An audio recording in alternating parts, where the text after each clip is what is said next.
गांव के बाहर एक पुराना पीपल का पेड़ था। दिन में तो लोग उसके पास से निकल जाते थे, लेकिन सूरज ढलते ही कोई उधर जाने की हिम्मत नहीं करता। कहते थे, वहां एक आत्मा भटकती है। उसका नाम था चंपा। करीब 20 साल पहले चंपा उसी गांव में रहती थी। सीधी सादी, हंसमुख लड़की। उसकी शादी तय हो चुकी थी, लेकिन दहेज के लालच में उसके ससुराल वालों ने रिश्ता तोड़ दिया। इस अपमान को वह सहन नहीं कर पाई।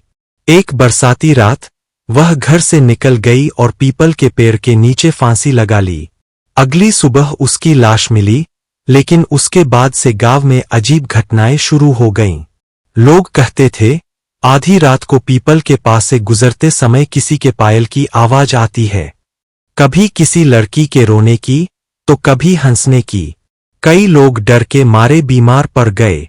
इसी गांव में रवि नाम का एक युवक रहता था।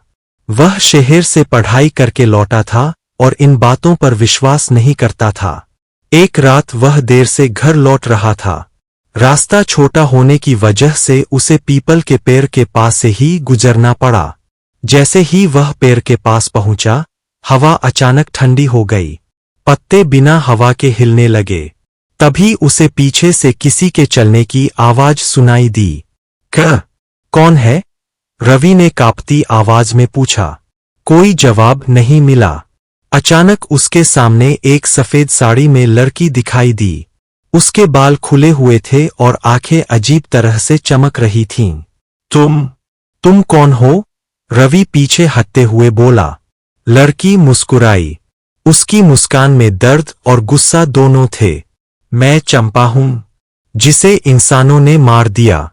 रवि का शरीर सुन्न हो गया। वह भागना चाहता था, लेकिन पैर जैसे जमीन में गिर गए हों। मुझे इंसाफ चाहिए, चंपा की आवाज अब भारी हो चुकी थी।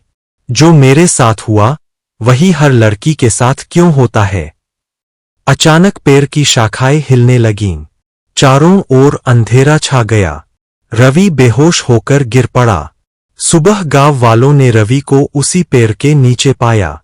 वह जिंदा था, लेकिन उसकी आंखों में अजीब डर था। उसने पूरी कहानी गांव वालों को बता दी। उस दिन के बाद गांव में एक फैसला लिया गया। पीपल के नीचे चंपा की आत्मा की शांति के लिए पूजा करवाई गई और गांव में दहेज के खिलाफ कसम खाई गई। कहते हैं, उसके बाद से वहां कोई आवाज नहीं आई।